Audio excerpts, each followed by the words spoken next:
रुको। इंसान के सामने रहोगे तो वो आपको कमजोर समझेगा। दुनिया के सामने दामन फैलाओगे तो शायद तरस मिल जाए, लेकिन इज्जत नहीं मिलेगी। मगर एक दर ऐसा है जहां तुम्हारा गिरने वाला एक एक आंसू तौबा और दुआ बन जाता है, और वो दर है अल्लाह रब्बुल इज्जत का।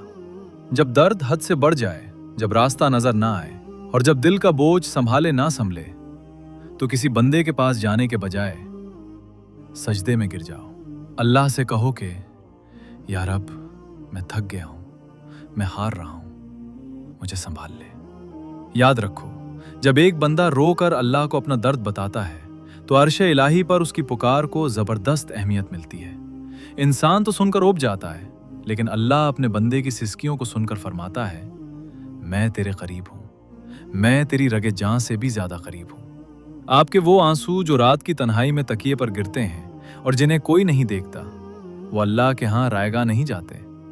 दुनिया आपके आंसुओं पर मुस्कुरा सकती है, लेकिन अल्लाह इन्हीं आंसुओं की बरकत से आपके लिए वो रास्ते खोल देता है जिनका आपने कभी तसव्वुर भी नहीं किया होता। रो लो अल्लाह के सामने, जितना दिल चाहे रो लो। अपना हर दर्द, हर तकलीफ, हर शिकायत अपने रब के सामने रख दो, क्योंकि अल्लाह को अपने बंदे का अपने सामने आजिज़ी से रोना बहुत पसंद है। और जब तुम अपना सारा बोझ अल्लाह के सुपुर्द कर देते हो, तो फिर वो तुम्हें ऐसी बेमिसाल तसल्ली और सुकून अता करता है कि तुम्हारा दिल पुकार उठता है कि मेरे लिए मेरा अल्लाह ही काफ़ी है।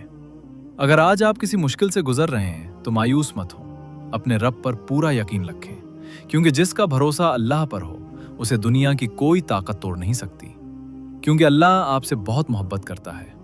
जज़ाकल्लाह खैर।